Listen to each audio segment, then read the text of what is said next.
Hello, welcome to Taylor Sinise Yoga and Fitness. My name is Taylor. So today we are going to work on our Chaturanga Dandasana, or just Chaturanga for short. Chaturangas are basically your yogi push-up. You see them a lot in Vinyasa Yoga, and you'll see them often throughout our Power Flow series. Now, Chaturangas work your shoulders, your biceps, and your triceps. And oftentimes when your body becomes fatigued, you'll start to feel it in your wrist. So I want to first break down Chaturanga, show you how to properly execute the movement. Then I want to give you some options and some modifications that you can try on yourself as you make your way through our Power Flow series. So I'm going to start our Chaturanga from a halfway lift. Your feet are hip width distance apart. You can plant your hands against your shins or your upper thighs. But the idea is that you find this flat spine. You can even have a little slight bend in your knees. We never really want to lock out our knees. So your halfway lift happens on an inhale breath. Inhale, halfway lift. Flatten out your spine. Your Chaturanga happens on an exhale. Exhale, Chaturanga Dandasana.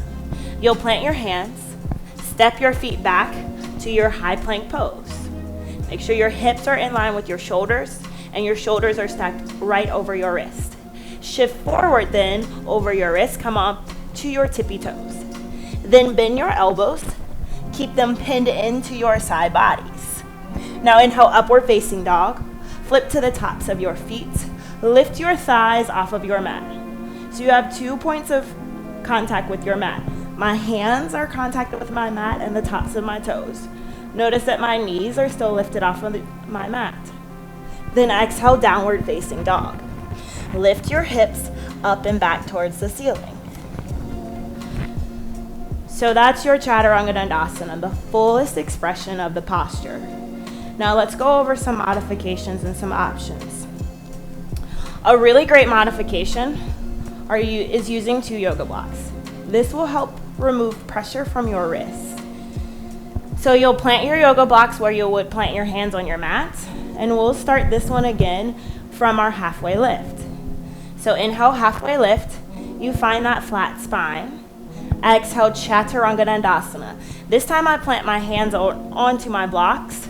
I step my feet back to a high plank pose again, ensuring my hips are in line with my shoulders. Shift forward, bend your elbows in. Still keep them pinned to your side body. Inhale, upward facing dog. Flip to the tops of your feet. Lift your thighs off of your mat. And exhale, downward facing dog. Lift your hips up and back towards the ceiling.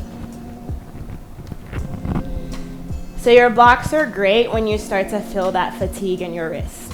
Now your next option, we'll remove our blocks off to the side, but know that this option can be executed with blocks as well.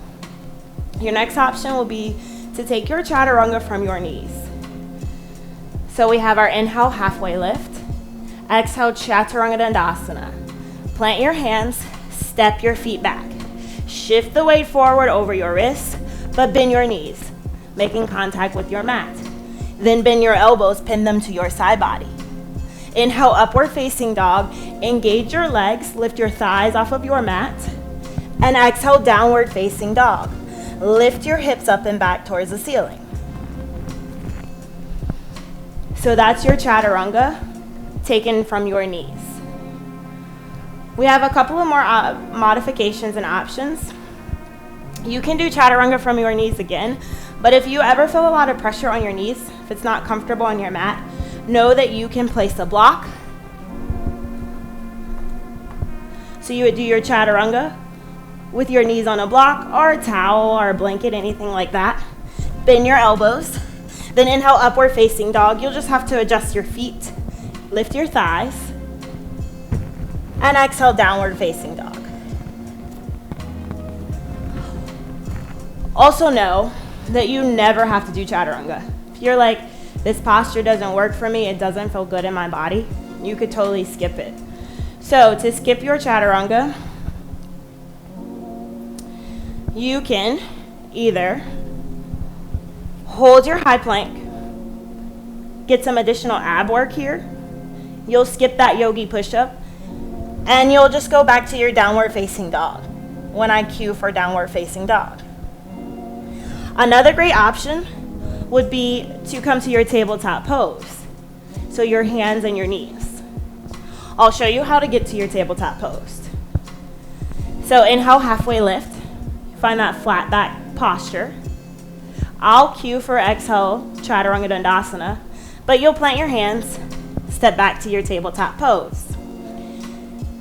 And then when I cue for downward facing dog, you'll tuck your toes, lift your hips, find your downward facing dog. So you have lots of options to make this yoga work in your body. Know that as you flow throughout your practice, you never want to feel pain. Pain is an indicator that you've just pushed your body a little bit too much.